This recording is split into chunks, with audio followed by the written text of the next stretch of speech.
Hai Nini, selamat pagi. Awak sedang menunggu siapa? Dewi, selamat pagi. Saya sedang menunggu Karen dan Melly. Manisnya awak apabila mengenakan baju kurung ini. Corak dan warnanya sungguh menarik. Terima kasih Dewi. Baju kurung memang menjadi lambang kebanggaan kaum Melayu kerana warna dan coraknya boleh dipelbagaikan mengikut peredaran zaman. Kamu juga kelihatan cantik dengan pakaian tradisi kamu ini. Terima kasih Nini.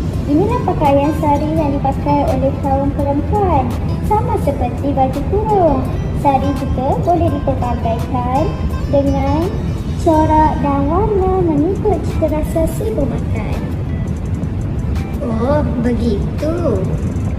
Itu pun mereka. Mari Dewi, kita pergi ke sana bertemu mereka. Wah, cantik sungguh baju kamu Karen. Ya, betul. Baju Karen nampak unik dan menarik. Tetapi mengapa baju kamu berwarna hitam, tidak seperti Melly berwarna merah? Terima kasih. Baiklah, baju kami ini berwarna hitam kerana warna ini banyak digunakan kerana pada masa dahulu penduduk asal negeri Sabah hanya bergantung kepada beberapa jenis tanaman dan sayuran untuk dijadikan cecair pencelup kain. Selain itu juga, mereka hanya perlu menambahkan manik-manik berbagai jenis warna seperti merah, oranye, putih serta hijau sebagai perhiasan tambahan. Oh, begitu rupanya. Pakaian saya pula bernama Cheongsam dan warnanya merah kerana masyarakat Cina percaya warna merah akan membawa tuah dan kecemerlangan dalam hidup mereka. Nasib mereka akan ditimpa malang sekiranya memakai pakaian yang berwarna hitam ataupun warna-warna gelap. Cantik kan baju saya? Karen, saya ada terbaca baju kamu juga dikenali sebagai pakaian sinangga. Bilakah masa yang sesuai untuk kamu memakai pakaian sinangga ini? Bagi kaum Kadazan, pakaian ini akan dipakai semasa sambutan perayaan pesta keamatan dan juga untuk majlis perkahwinan. Bagaimana pula dengan kamu, Melly? Sama seperti kaum Kadazan juga, pakaian Cheongsam dipakai semasa kaum Cina menyambut perayaan Tahun Baru Cina dan semasa majlis perkahwinan. Oh, Mimi, bolehkah kamu terangkan tentang perbezaan Hari Raya Aidilfitri dan Hari Raya Aidiladha? Boleh, Melly. Hari Raya Aidilfitri dan Hari Raya Aidiladha kedua-duanya merupakan perayaan bagi umat Islam dan tidak hanya kaum Melayu sahaja yang meraihkannya. Aidilfitri merupakan hari raya yang disambut ketika bulan Syawal untuk meraihkan kemenangan umat Islam setelah menunaikan ibadah puasa di bulan Ramadan. Hari Raya Aidiladha pula disambut pada 10, 11, 12 atau 13 Zulhijjah kerana keempat-empat hari ini merupakan hari tasyrik. Devi, bagaimana pula dengan perayaan bagi kaum India? Perayaan Deepavali disambut oleh semua penganut yang beragama Hindu di seluruh dunia dan merupakan hari cuti umum di Malaysia. Selain itu, perayaan Hari Depa Bani ini disambut pada hari ke-14 Aipasi dalam kalender Tamil di antara bulan Oktober dan November. Selamat sejahtera murid-murid. Selamat sejahtera, cikgu. Pada hari ini, kita akan belajar tentang uniknya masyarakat Malaysia.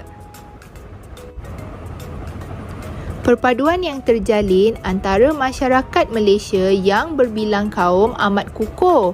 Inilah kunci utama kepada kejayaan Malaysia mempertahankan kemerdekaannya hingga kini. Oleh itu, perpaduan ialah perkara penting bagi setiap negara yang mempunyai pelbagai kaum dan juga mengekalkan kedaulatan negara mereka. Murid-murid, tahukah anda masyarakat Malaysia terdiri daripada pelbagai kaum? Antara kaum yang terdapat di Malaysia termasuklah Melayu, Cina, India, orang asli, Iban, Melanau dan Bidayuh. Devi, bolehkah anda beritahu kepada rakan-rakan yang lain apakah kaum yang terdapat di Malaysia selain yang cikgu telah nyatakan tadi? Ya, boleh. Baik, cikgu. Setahu saya di Sarawak terdapat kaum Murut, kaum Kedayan dan kaum Mirik. Sebagai masyarakat yang berbilang kaum, kita meraihkan pelbagai jenis perayaan pada setiap tahun. Ada perayaan yang disambut untuk memenuhi tuntutan agama, memperingati peristiwa penting atau mengekalkan budaya yang diwarisi. Oleh itu, kita sebagai rakyat Malaysia harus berasa bangga dengan pelbagai keunikan yang ada di negara kita. Keunikan ini amat dikagumi oleh masyarakat antarabangsa. 6 perayaan utama yang disambut di Malaysia ialah Hari Raya Aidilfitri, Tahun Baru Cina, Deepavali, Hari Christmas, Hari Gawai dan Tadau Keamatan. Selain 6 perayaan yang disambut secara tradisi dan rumah terbuka, terdapat juga perayaan keagamaan, kepercayaan dan kebudayaan yang disambut di negara kita. Sikap toleransi dan saling menghormati membolehkan rakyat Malaysia mengamalkan pelbagai perayaan dan adat resam tanpa sekatan. Perlembagaan Persekutuan juga membenarkan kita mengamalkan tuntutan agama masing-masing. Antara contoh perayaan keagamaan dan kepercayaan yang disambut di Malaysia ialah agama Islam menyambut Hari Raya Aidiladha, agama Kristian menyambut Hari Easter, agama Hindu menyambut Thaipusam, agama Buddha menyambut Hari Wesak dan agama Sikh menyambut Vaisakhi. Kesimpulannya murid-murid, kita perlu memahami jenis perayaan dan tujuan perayaan itu disambut bagi memupuk persefahaman. Ada perayaan yang disambut disebabkan tuntutan agama, kepercayaan atau amalan yang telah diwarisi sejak turun-temurun. Oleh itu, masyarakat di Malaysia perlulah bersikap terbuka dan rasional bagi memastikan keamanan dan kemakmuran negara kita berterusan, kekal, aman dan bahagia. Boleh faham murid-murid? Terima kasih Cikgu Melissa. Sekarang barulah saya faham mengapa Malaysia begitu unik. Dan sebagai rakyat Malaysia, kita perlu bersatu hati dan mematuhi segala prinsip rukun negara yang telah termaktub dalam perlembagaan. Sekali lagi, terima kasih Cikgu. Kawan-kawan, waktu rehat dah tiba. Jom kita keluar pergi berehat.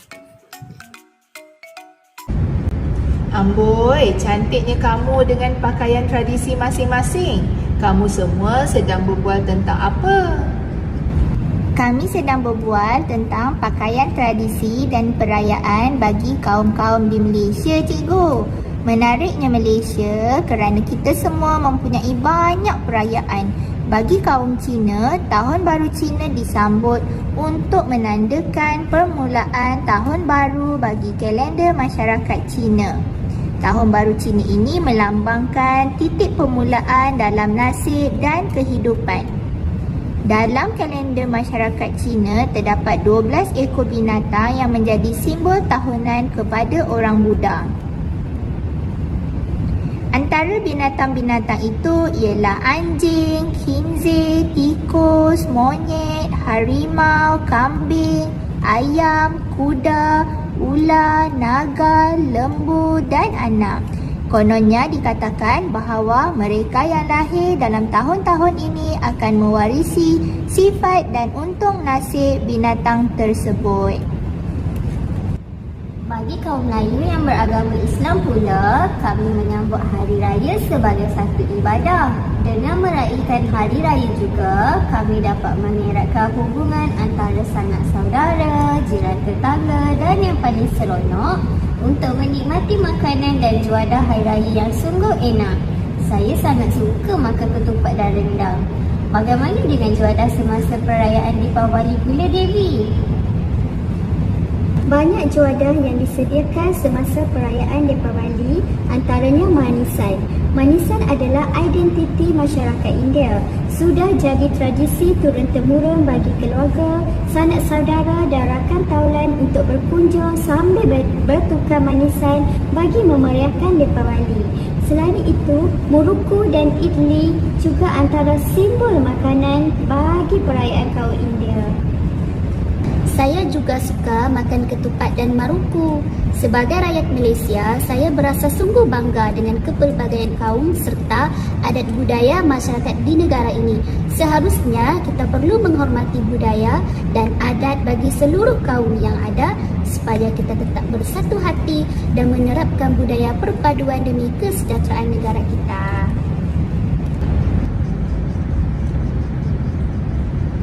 Bagus kamu semua sudah menerapkan sikap patriotisme dalam diri. Sebagai guru, cikgu sangat bangga dengan kamu semua apabila boleh membincangkan tentang perayaan pelbagai kaum di Malaysia.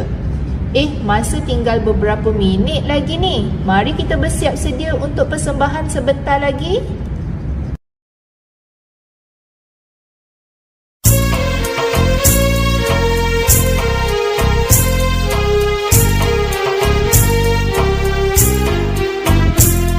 Negara Malaysia ada banyak kaum, Iban, India, Cina, Bajau dan Melayu.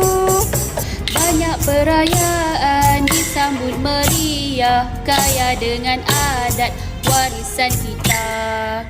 Pakaian tradisi cerminan budaya, jati diri bangsa rakyat Malaysia.